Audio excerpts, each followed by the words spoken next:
चलिए अब एक्सरसाइज 1.2 का क्वेश्चन नंबर 6 देखते हैं क्या बोलता है। Explain why 7 into 11 into 13 plus 13 and 7 into 6 plus 5 7 into 6 into 5 into 4 into 3 into 2 into 1 plus 5 are composite number. हमें ये बताना है कि ये जो नंबर दिया गया है, ये दोनों नंबर, ये कंपोजिट नंबर क्यों है। तो कंपोजिट नंबर वही होते हैं भाई जो जिसके पास दो से ज्यादा फैक्टर होते हैं। ठीक है, तो हम इसको दिखा देंगे कि दो से ज्यादा फैक्टर हैं तो कंपोजिट नंबर हो जाएंगे।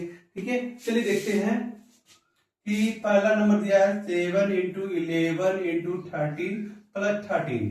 अगर इसमें देखा जाए तो 13 दोनों दोनों यहाँ पे दो टर्म है, एक ये टर्म और एक ये टर्म। इन दोनों टर्म में से 13 क्या आ रहा है, कॉमन आ रहा है। तो 13 को आप कॉमन ले लीजिए। तो 7 इंटू 11 इसकी जगह पे आ गया 1 प्लस 1। ठीक है, आई होप क्लियर हो गया। 1 क्यों आया, क्योंकि 13 चला है बाहर, इसकी जगह पे जो प्लेस पे क्या होगा, गुना में 1 होगा जरूर। ठीक है, अब इसकी जगह पे भी 1 होगा। तो 13 आप इसको मल्टीप्लाई कीजिए, 7 11 से बन जाए 77 और इंटू 1, तो ये हो गया 77 और ये प्लस का 1। ठीक है, तो 13 इंटू ये हो जाएगा 78। ठीक है, तो इसको अगर फैक्टराइज किया जाएगा 78 को तो क्या हो गया, तो देखिए इसको आप फैक्टराइज कीजिए तो आपके पास मिलेगा 2 इंटू 2 से डिवाइड करेंगे 2 3 जा 6 और 2 9 जा 18, फिर 13 3 जा। ठीक है, तो हम इसको लिख सकते हैं 13 इंटू 2 इंटू 3 इंटू 13। तो देखिए इसके पास जो प्राइम फैक्टर कौन कौन सा आ गया, 2 इंटू 3 इंटू 13 के पावर 2। अब ये बताइए इसके जो प्राइम फैक्टर में आ रहे हैं 2 3 और 13, तो तीन फैक्टर तो यहां से मिल जाएंगे, एक 1 हो जाएगा। ठीक है, और एक खुद हो जाएगा। तो मतलब यहाँ कहने का मतलब है कि यहाँ तो तीन यहीं पे मिल जा रहा है। तो इसके और भी अगर मल्टीप्लाई करें तो ये यहाँ पे 6 हो जाएगा, फिर 26 हो जाएगा, फिर 39 हो जाएगा। इसके मोर देन ज्यादा फैक्टर है। ठीक है, तो दिस इट हैज लिख देंगे, it has more than 2 factors. So the given number is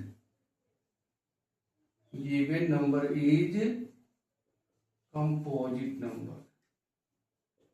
ठीक है, इसी के आधार पे आपको जो एक और क्वेश्चन है वो भी आप सोल्व करते सकते हैं। ठीक है, क्लियर है।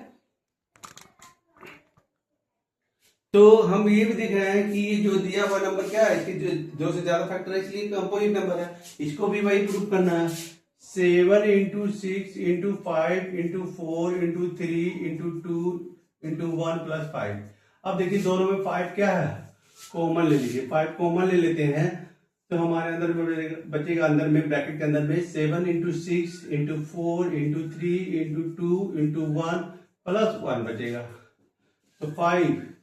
अब देखिए इसको मल्टीप्लाई करेंगे, 7 6 जा 42 इंटू 24 प्लस 1। ठीक है, तो 5 इंटू और ये हो जाएगा 42 इंटू 24 मल्टीप्लाई कर दीजिए, 4 दूनी 8, 4 चौके 16 और 2 दूनी 4, 4 दूनी 8। ठीक है, तो 8 6 10, 1008 प्लस 1। ठीक है, ये 5 इंटू 1009 हो जाएगा। अब इसको प्राइम फैक्टर में तोड़ दीजिए। ठीक है, अगर ये प्राइम फैक्टर में टूटते तो ठीक, नहीं भी टूटते तो यहाँ पे दो प्राइम फैक्टर है ही ऑलरेडी, और एक खुद नंबर हो जाएगा जो हम इसको पूरा मल्टीप्लाई सोल्व करेंगे। ये नंबर जो सोल्व करेंगे तो 9 25 45 हो जाएगा और 0 ये जो नंबर है इसके पास क्या क्या फैक्टर हो जाएंगे, 5 और 1009। इसके पास जो प्राइम फैक्टर हो जाएगा एक खुद हो जाएगा, एक हो जाएगा, एक 5 हो जाएगा, एक 1009 हो जाएगा और एक 5045 हो जाएगा। तो इसके पास कितने फैक्टर हो गए, 4 फैक्टर। इसके पास 4 फैक्टर है, इसका मतलब ये क्या है, कंपोजिट नंबर है। तो इसके यहाँ 2 फैक्टर मिल ही गए थे प्राइम फैक्टर। तो it has more than, again फिर लिखेंगे, it has more than 2 factor.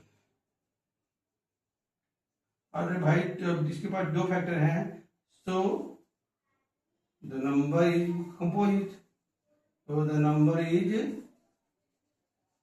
composite।